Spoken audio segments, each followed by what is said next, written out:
Thank you for opening up with us at Psychic Holistic Spotlight of Rhode Island. My name is Kathy. I'm here with Donnie Chasse as our guest, and then we have Josie Way as our co-host. So Donnie Chasse, he is a jack of all trades from what I'm hearing. A little bit of everything. Very, very spiritual. It's what happens after a while within on our path. There's a little bit of the yoga instruction, some sound therapy, some sound healing, and a little bit of a different couple of instruments. So how did you get started with all this, Donnie? I came across yoga and sort of a spiritual path after an awakening in my youth. I'm kind of represent a wounded healer archetype from some congenital issues with my feet during birth. So I underwent a lot of surgeries and a lot of therapy and reconstruction at times as a child, and not having really a frame of reference to understand what that meant. There was a lot of disassociation within my psyche in my youth, kind of deal with the pain and the trauma. When I came into my own as a young adult, I started to seek alternative therapies. I found yoga practice 2004, and since walking in and taking my first class became a way to manage my condition, manage my pain, and also to confront the mental anguish that comes with suffering that we all deal with. So throughout my yoga training and practice, I have begun teaching starting in 2015 as a yoga educator, and we work on mind, body, and spirit, so it's a bit of a philosophy of life, but also opens up to introspection, new experiences, and I found mantra work, toning, chanting, and then after receiving a healing with the didgeridoo, I was opened up to the concept of sound healing, and since then I've come into studying it so that I can guide others, teach others, and help to heal others. So what's the didgeridoo? It's called, forgive me, I'm trying to get that right. It's called didgeridoo. Didgeridoo, there we go. And it's an Aboriginal wind instrument. It comes from the creation myth in Aboriginal culture. Ants naturally hollow out the wood, boring out the center and then moving out towards the bark. And it is said that one of the first humans had raised the didgeridoo to the sky and blew out all the ants, and it made the stars in the sky, sort of as some of their creation mythology. This is a eucalyptus tree piece I brought to share, maybe introduce anyone to it that hasn't experienced the sound before. It creates a very low frequency, and it's a wind instrument, so vibration of the lungs, the throat, the chambers of the mouth change the frequency a little bit. And the ultrasound frequency is very low hertz frequency, between 0 and 20 hertz, somewhere around there. And this penetrates the cells, similar to an ultrasound therapy, to help break up scar tissue and help release any blockages. So it works with the chakra centers as well as physical scarring or cellular tension, and it helps to release that. Okay, so let's pick this up, and Yeah, are sure. they all the same length? No, depending on the length, the size, there's some trumpeting at the bottom. Sometimes they are stylized a little bit. There's a flare with some of them I've seen. Yeah, this is lacquered, so it has a shine on it. Once it's hollowed out naturally by the termites, they put it back into the field. This is made in the Aboriginal deserts, and they put them back in the field. The ants continue to eat them out, and then they check to find with the correct tone and pitch that they're looking for.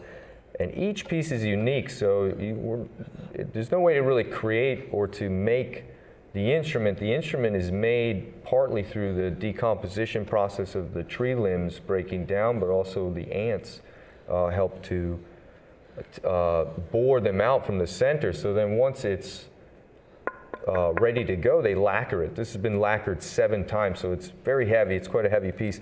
But they left some of the eucalyptus bark on the end of this as a sort of a stylized form. So this is the sanded down eucalyptus wood And then this is the bark that was exposed. This entire branch was a barked piece at one point. So, Would ready you- to play this though, just so we know what it sounds like? Yeah, I'll play a little bit.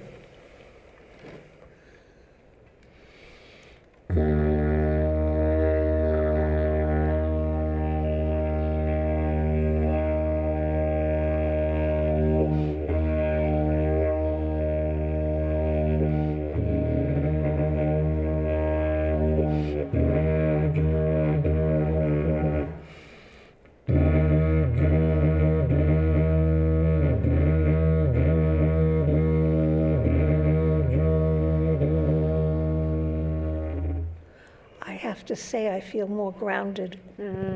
Yeah, I do too. Now, how long is each session though when you give this? Well, once you develop a circular breathing technique, you can play for extended periods, long periods, in fact, depending on the capacity of the breath and the skill of the player. I do short bursts usually, so I have a healing workshop coming up next week, actually, in Massachusetts area, in Putnam area. In October? Yeah, next week in October, where I'm doing a hybridized sort of yoga and sound healing class. So we're going to work with a little bit of meditation, a little bit of breath work, a little bit of stretching, and breaking it up about an hour and a half session. Every 30 minutes, I'll be playing the instrument while people lay down, help to integrate the experience.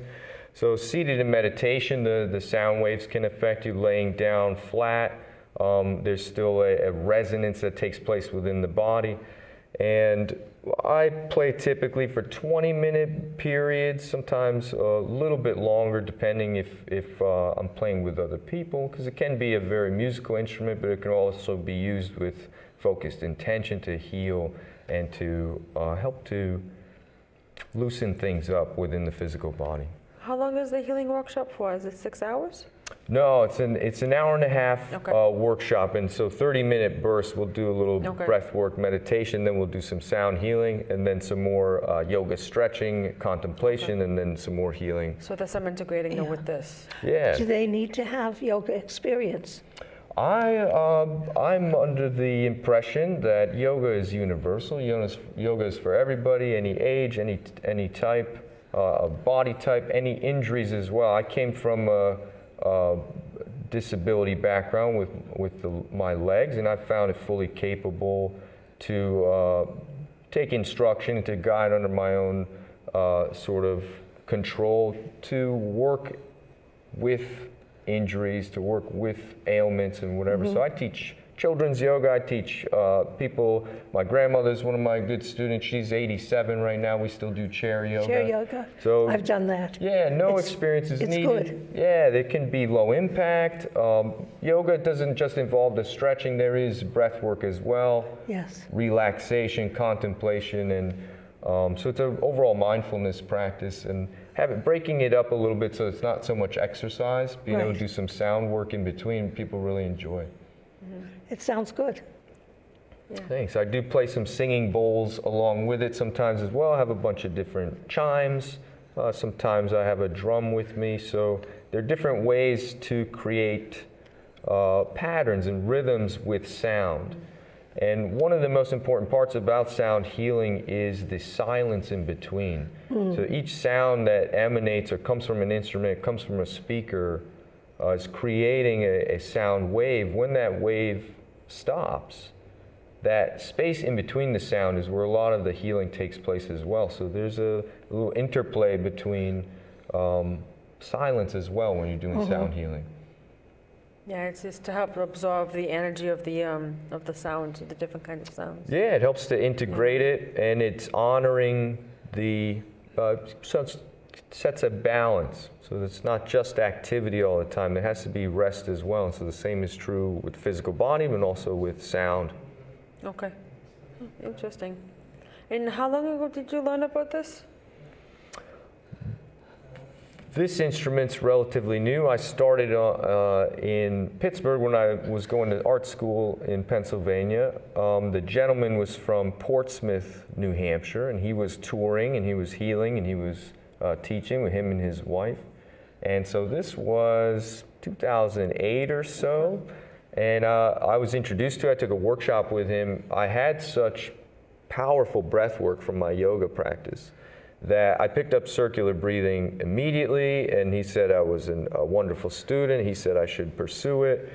And then interestingly enough, I started being given different instruments by friends, by people, by strangers even.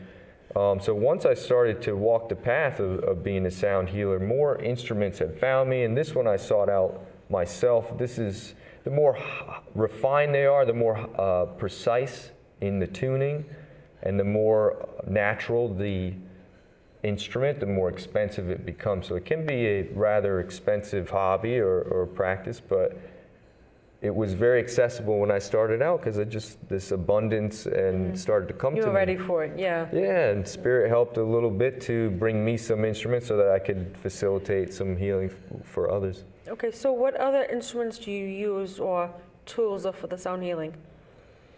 It's important to have a comfortable environment. Sometimes I do put on some background music, just some instrumental stuff as a sort of pacing in the background. Any type of resonating instruments can be used. I do like chimes and singing bowls as well. And I would set a little bit of sacred space for the healing practice, so that's very important. And it's important to be secluded somewhat from distraction and from other people. And then one of the best instruments that everyone should practice with, everybody should use, is the voice as a healing instrument. So you can, the way I blow and vibrate the lips through the instrument, the same can be done with the vocal cords when we're praying or chanting or singing. And so sometimes recitation of prayer or mantra or positive intentions can be very powerful in the healing session as well. Right. So we're using our voices as one of those instruments. Cool. All right, so why did it take you so long from when you started practicing yoga to becoming an educator? Because I know there was a time lapse in there. It's a good question. There is usually an apprenticeship style of study in yoga practice. This has been in the Eastern lineages. It's been a teacher-student type of practice. You would go to an ashram, you would live with the master, and he would teach you yoga, and essentially you're an apprentice of the style. It was very much a one-on-one teaching. As it's been westernized a little bit, but yoga philosophy is spread all throughout the world. It was here in the United States early on in the 40s, 50s, and there were movements in the 70s as well, and now it's very well integrated and accepted as a self-care practice, and people practice in groups in the West. So we're traditionally training in groups. I took a teacher training session in 2015. It was an intensive 3.5-month study in Miami, Florida, at a yoga studio. We had different teachers and different modalities, but it was an immersion, so we kind of were like living it and teaching it and integrating at the time. So. Oh, you moved down there for 3 months? Yeah, I lived with my sister at the time, and we did the training together. So we both participated in the yoga training, made a lot of really good friends. In traditional style, one would have to study for about 30 years before they before they are. Before they say that you're ready.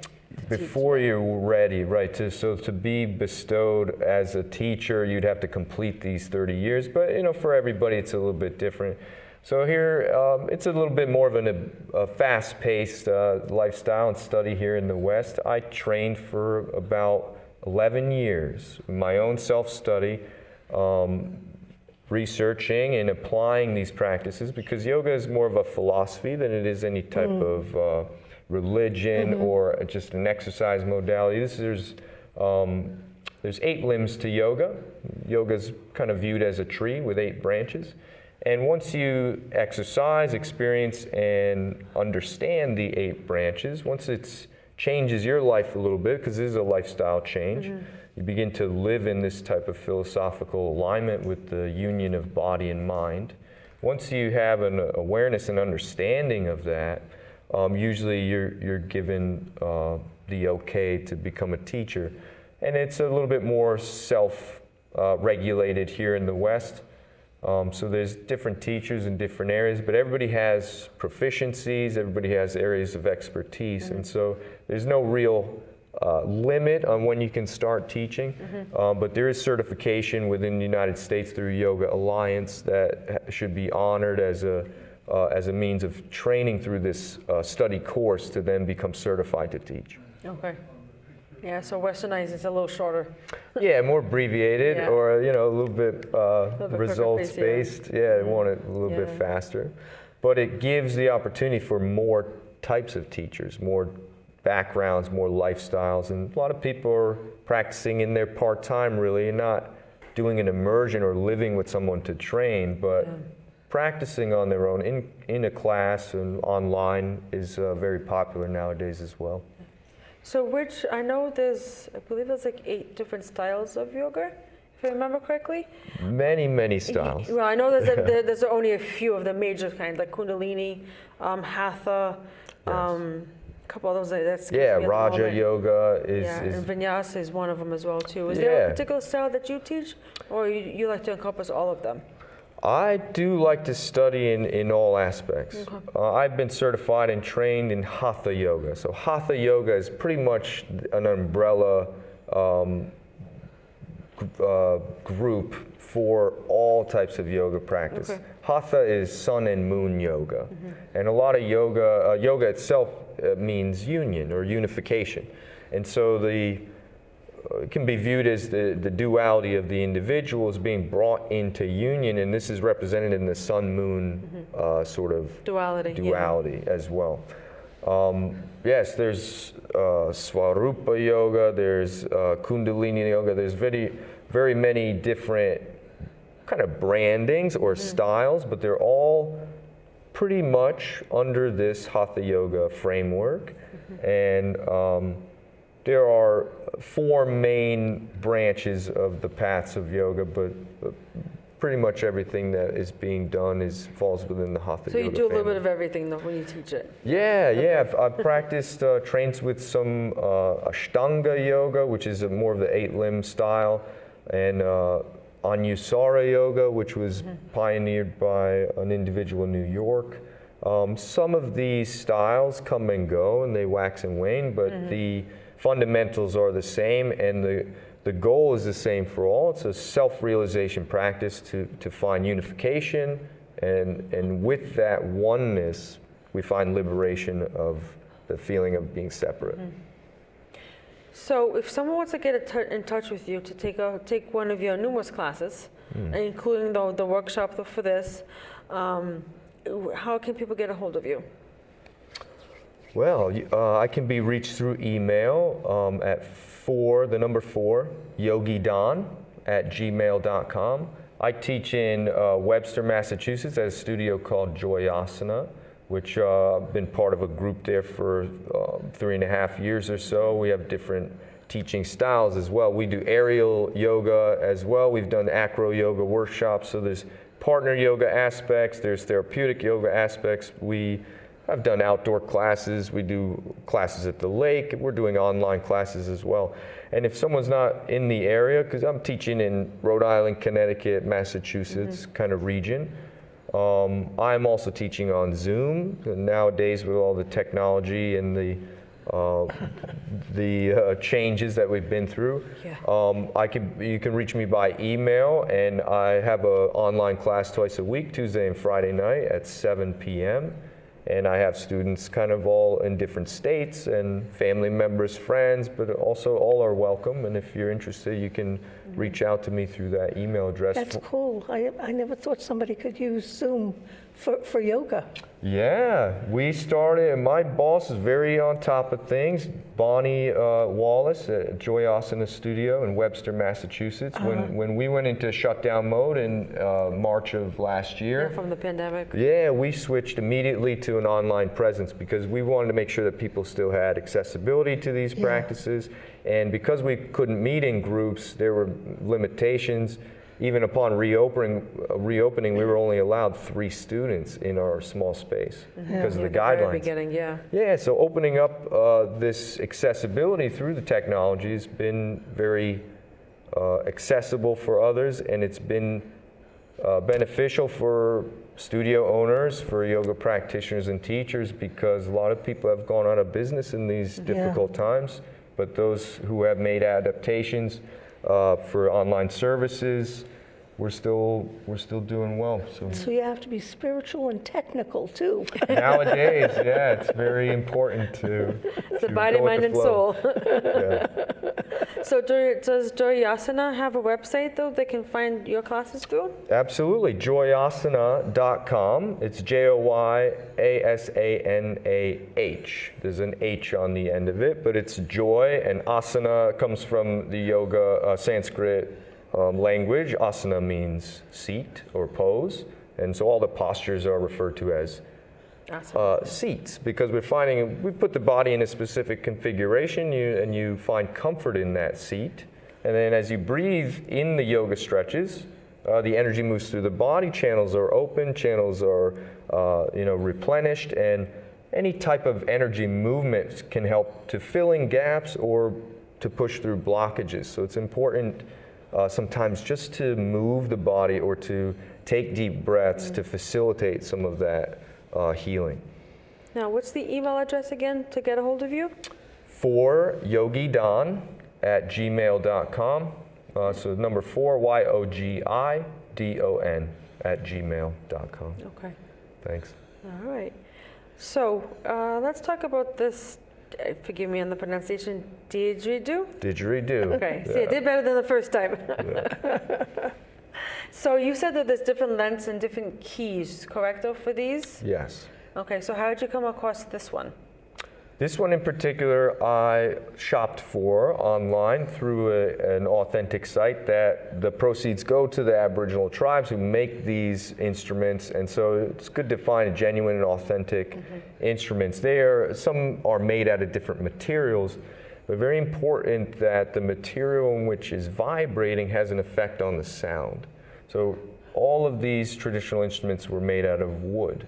Nowadays, there are pieces that are fiberglass, aluminum, PVC pipe, and they make them out of different plastics, and they can be kind of... Changes the sound. It's like a knockoff. Yeah, and it not only the sound perceptibly, but it changes the ability for the healing.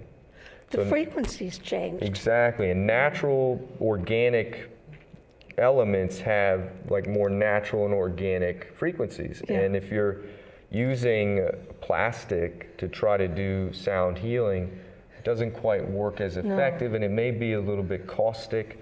So those are good for stage instruments. A lot of one-man band musicians are It's good for healing plastic people.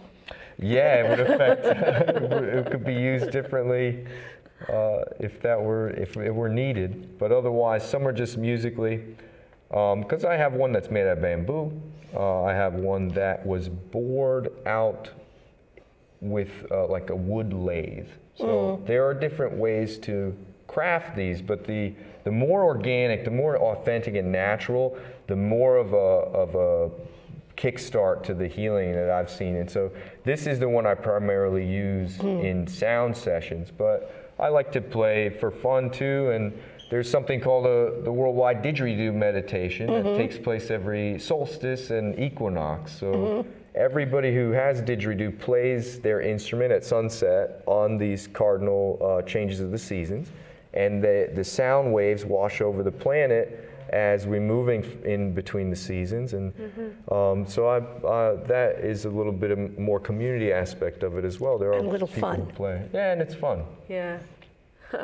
Do you gather friends around to do that? Sometimes, yeah. Sometimes I'm with family. I was in New Hampshire for the June summer solstice this year, and we were at a bonfire, and we were by the lake, and I was with family, but I participated in the meditation as well, and so the people that were there with me were kind of included in that prayer, because the sound, it definitely gets things moving. It's inspirational to dance and to move when we hear good music, but when we're in a state of receptiveness and calm, that sound can really help to facilitate some energetic upwellings or movements of blockages that have a tendency to build up.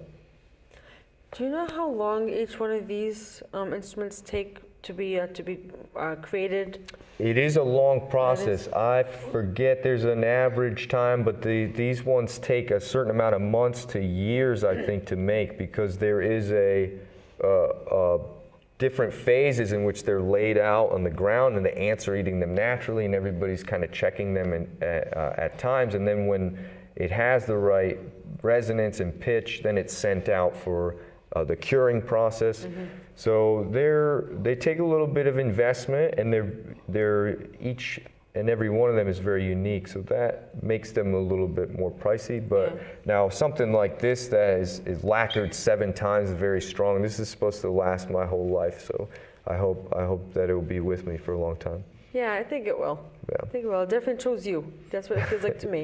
Cool. Definitely feels like that to me.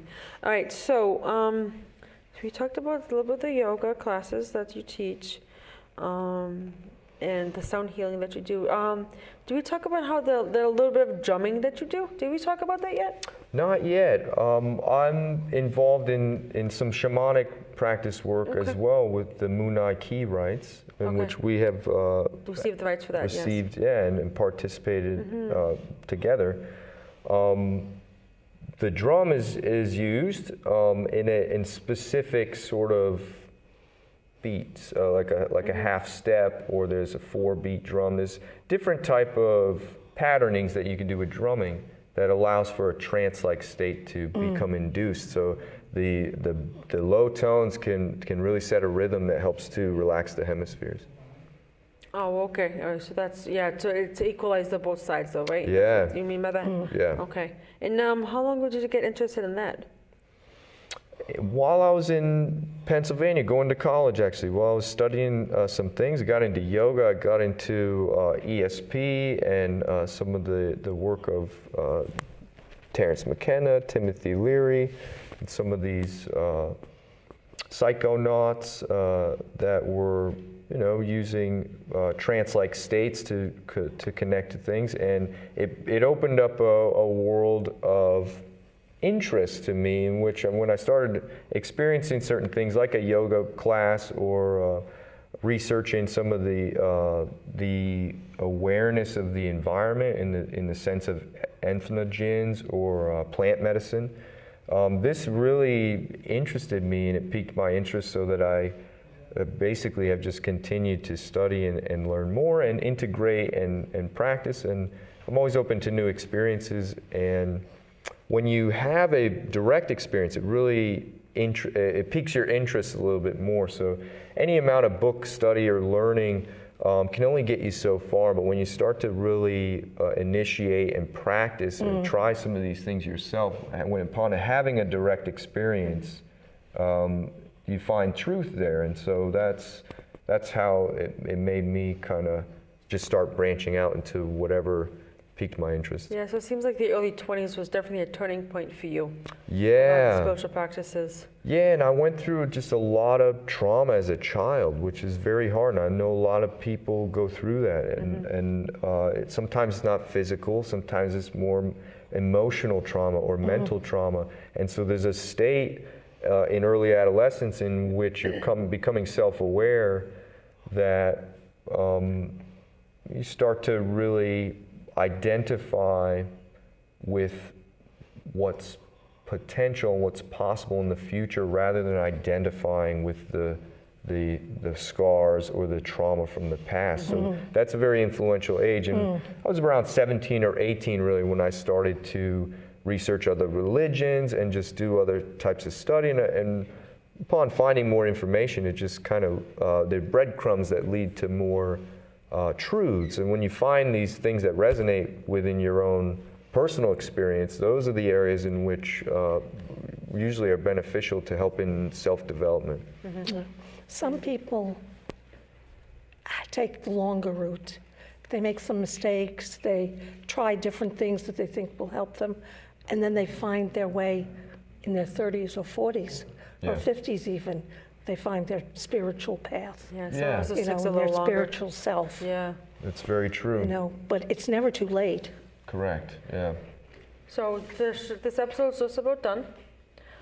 So can you tell us again, though, that email to get a hold of you, though, if they're interested in one of the classes that you teach? Yeah, please reach out to me. The number for Yogi Don, YOGIDON, @gmail.com. And the studio I work with, very wonderful place, joyasana.com, JOYASANAA. There's an H at the end, excuse me. Joyasana. It's easier to see it, though, when you're trying to play it back in your head, though. It's a little different. Yeah. You were the first one that explained what asana